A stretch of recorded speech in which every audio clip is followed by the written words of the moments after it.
नमस्कार दोस्तों, स्वागत है आपका मेरी जीके की पाठशाला में। और मैं पढ़ा रही हूँ आपको कंप्लीट इंडियन पॉलिटी। तो दोस्तों, जैसे कि हम पढ़ रहे थे पॉलिटी में अटॉर्नी जनरल ऑफ इंडिया, उपराष्ट्रपति, राष्ट्रपति और मंत्रिपरिषद और मंत्रिमंडल के बारे में हम पढ़ रहे थे। तो आज भी उससे ही रिलेटेड टॉपिक हैं और बहुत अच्छे से समझकर इसे सुनिएगा क्लास को, और आपके एग्ज़ाम के लिए ये बहुत इम्पोर्टेंट साबित होंगे। तो दोस्तों, आज का सुविचार क्या कहता है, आज का मोटिवेशनल कोट कहता है कि भीड़ हमेशा उस रास्ते पर चलती है, भीड़ हमेशा उस रास्ते पर चलती है जो रास्ता आसान लगता है। लेकिन इसका मतलब ये नहीं है कि भीड़ हमेशा सही रास्ते पर ही चलेगी। आप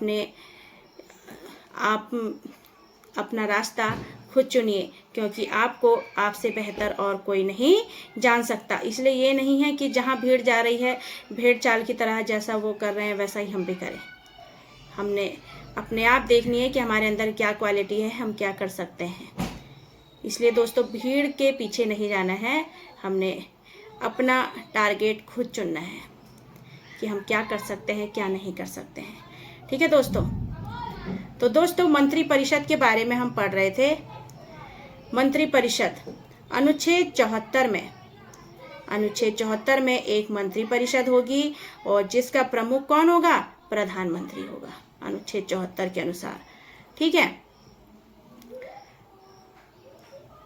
और प्रधानमंत्री की सलाह पर ही राष्ट्रपति कार्य करता है। किसकी? प्रधानमंत्री की सलाह पर। मतलब राष्ट्रपति है तो बड़ा है, सबसे बड़े पद पर है, लेकिन सलाह किसकी काम आती है? प्रधानमंत्री की।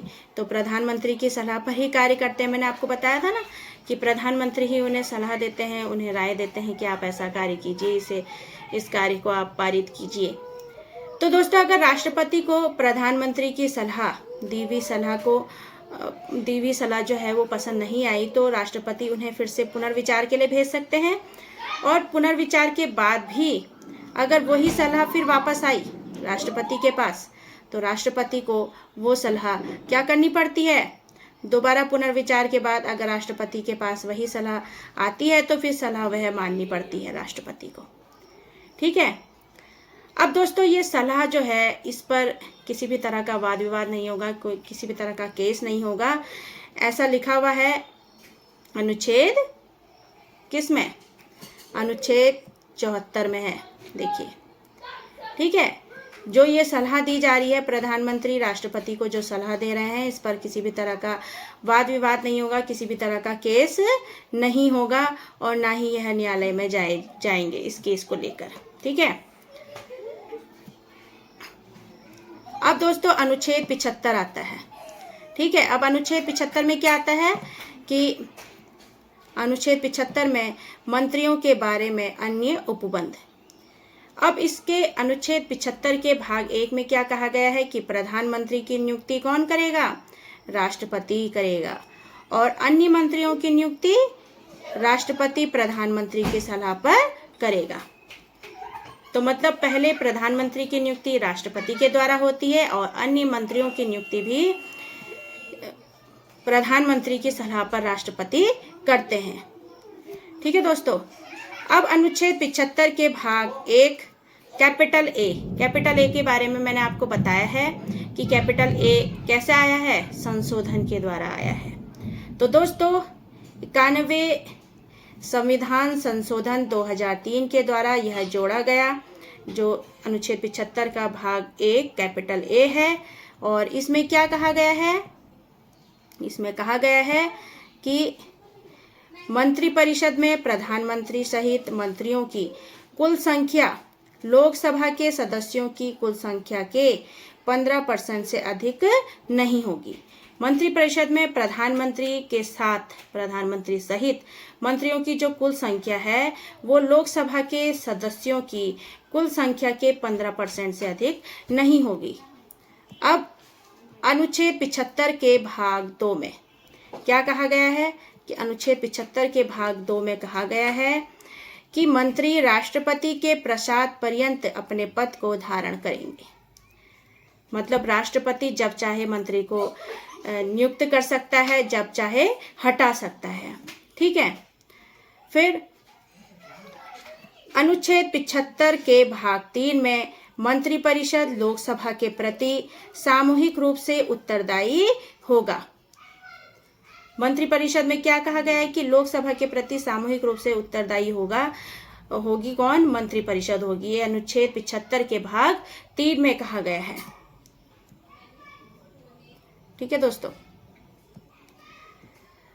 अब यदि प्रधानमंत्री, अब देखते हैं, ये बहुत इंपॉर्टेंट है, यदि प्रधानमंत्री किसी कारण से मृत्यु को प्राप्त हो जाते हैं, इनकी मृत्यु हो जाती है, तो वह अपने पद से हट जाते हैं, या उन्हें कोई प्रॉब्लम हो जाती है, बीमारी हो जाती है, तो वह अगर अपने पद से हट जाते हैं तो पूरा जो मंत्रिपरिषद है वह भी हट जाएगा।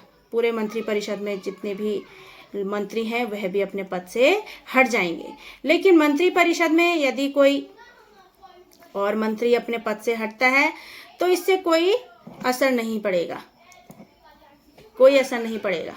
लेकिन अगर प्रधानमंत्री हट गए तो पूरी मंत्रिपरिषद को हटना पड़ जाता है। ठीक है,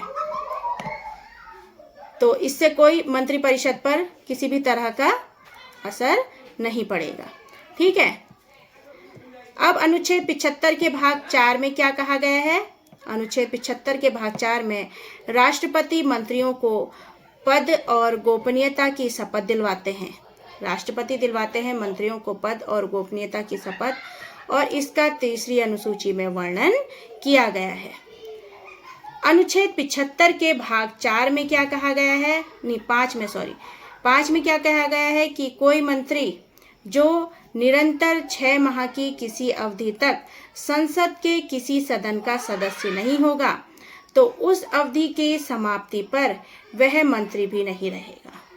मतलब 6 माह की अवधि दे दी जाती है किसी भी मंत्री को संसद का सदस्य बनने के लिए, या तो लोकसभा का सदस्य बने या राज्यसभा का सदस्य बने, और अगर वह नहीं बनता है 6 महीने तक नहीं बनता है तो वह मंत्री भी नहीं रहेंगे, उनको अपने पद से रिजाइन करना पड़ेगा।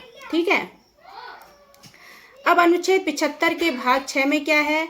अनुच्छेद 75 के भाग 6 में संसद मंत्रियों के वेतन और भत्ते का निर्धारण करती है, संसद करती है, जो कि दूसरी अनुसूची में वर्णित है। ठीक है, अनुच्छेद 75 हो गया। अनुच्छेद अब 77 में क्या कहा गया है? तो अनुच्छेद 77 में भारत सरकार के कार्यों का संचालन किया गया है। ठीक है, और अनुच्छेद 77 के भाग 1 में भारत सरकार के समस्त कार्यपालिका कार्यवाही राष्ट्रपति के नाम से होगी। मतलब भारत सरकार की जो समस्त कार्यपालिका कार्यवाही है वो राष्ट्रपति के नाम से होगी। ठीक है, और भाग 3 में क्या कहा गया है कि राष्ट्रपति भारत सरकार का कार्य अधिक सुविधापूर्वक करने के लिए मंत्रियों के लिए क्या बना सकता है? नियम भी बना सकता है। कौन? राष्ट्रपति नियम भी बना सकता है। ये मंत्रियों के लिए नियम बना सकता है भारत सरकार का कार्य जिससे अधिक क्या हो जाए? सुविधा पूर्वक हो जाए। ठीक है। अब अनुच्छेद 78 क्या कहता है दोस्तों? अनुच्छेद 78 कहता है कि राष्ट्रपति को जानकारी देने के संबंध में प्रधानमंत्री के क्या कर्तव्य हैं, यह अनुच्छेद 78 में कहा गया है। तो प्रधानमंत्री का कर्तव्य है कि वह प्रशासन संबंधी सभी सूचनाएं किसको दे? राष्ट्रपति को दे। जितनी भी सूचनाएं हैं वह राष्ट्रपति को दे। अब दोस्तों कुछ अन्य तथ्य भी आते हैं। अन्य तथ्य में क्या आया है कि मंत्रिमंडल में प्रधानमंत्री और कैबिनेट मंत्री होते हैं।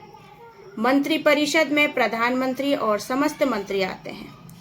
मंत्रिमंडल में कौन आते हैं? प्रधानमंत्री और कैबिनेट मंत्री, और मंत्रिपरिषद में प्रधानमंत्री और सभी मंत्री आते हैं। फिर मंत्रिमंडल का उल्लेख 44वें संविधान संशोधन 1978 के द्वारा अनुच्छेद 352 में किया गया है। मंत्रिमंडल का उल्लेख 44वें संविधान संशोधन 1978 के द्वारा अनुच्छेद 352 में मंत्रिमंडल का उल्लेख किया गया है। और अनुच्छेद 77 के अनुसार भारत सरकार की समस्त कार्यपालिका कार्यवाही राष्ट्रपति के नाम से की जाएगी, परंतु कार्यपालिका का वास्तविक अध्यक्ष कौन होता है? प्रधानमंत्री होता है। जो कार्यवाही की जाएगी वह तो राष्ट्रपति के नाम से की जाएगी, लेकिन कार्यपालिका का वास्तविक अध्यक्ष कौन होता है? प्रधानमंत्री होता है। तो दोस्तों, राष्ट्रपति जो है वो भारत का वैधानिक प्रमुख है, जबकि प्रधानमंत्री वास्तविक प्रमुख होता है। मतलब सारी सलाहें कौन देगा? प्रधानमंत्री देंगे, और राष्ट्रपति को सिर्फ उस पर थोड़ी सी सलाह दे सकते हैं और उन्हें वह पारित ही करना पड़ता है, जो भी सलाह होती है ना। और प्रधानमंत्री संसद के किसी भी सदन में बोल सकता है, परंतु मतदान वह उसी सदन में करेगा जिसका वह सदस्य है।